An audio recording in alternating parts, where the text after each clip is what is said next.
Hi, everybody. Welcome to Dan on Sports.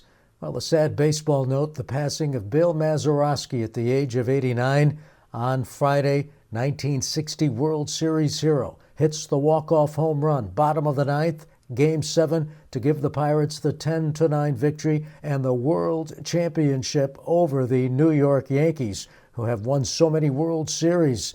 And that was just a historic win. Mickey Mantle reportedly cried in the locker room after the game. That's how devastating the loss was to the Yankees. But Mazeroski was a hero. Leads off the bottom of the ninth with a home run.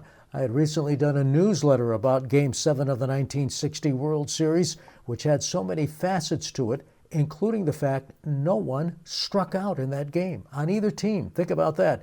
And then Mazeroski hits the home run in the bottom of the ninth inning, leadoff homer to give the Pirates the 10-9 victory. And think about it, just over the last 7 days and change, you have two integral parts of the 1960 world champion Pittsburgh Pirates pass away, Elroy Face and now Bill Mazeroski. But getting back to that Mazeroski home run, on radio, Chuck Thompson, who was the outstanding broadcaster for the Baltimore Orioles, was on the call when he, and you can listen to the call, it's all over YouTube, it's out there on the internet, it's been there for decades, when he identified the pitcher who gave up the home run to Bill Mazeroski as Art Ditmar. And it wasn't Ditmar, it was Ralph Terry.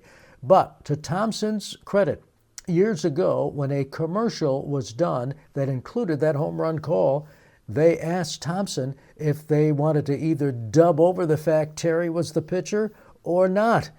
And Thompson, who was a tremendous broadcaster, a Hall of Fame broadcaster, said, no, I made the mistake.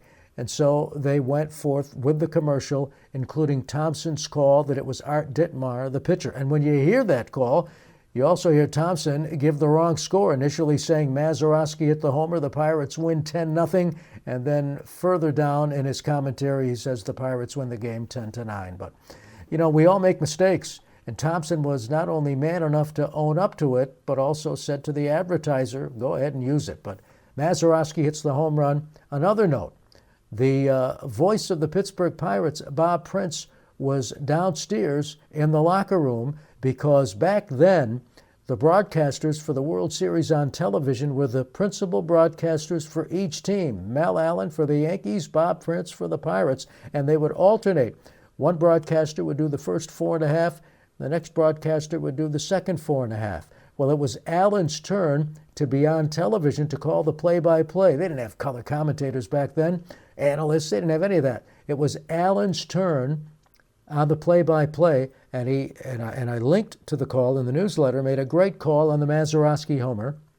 But Bob Prince was in the Pirates clubhouse. They rushed him to the Pirates clubhouse because he was either going to go to the Yankees clubhouse or the Pirates clubhouse, depending on which team that won.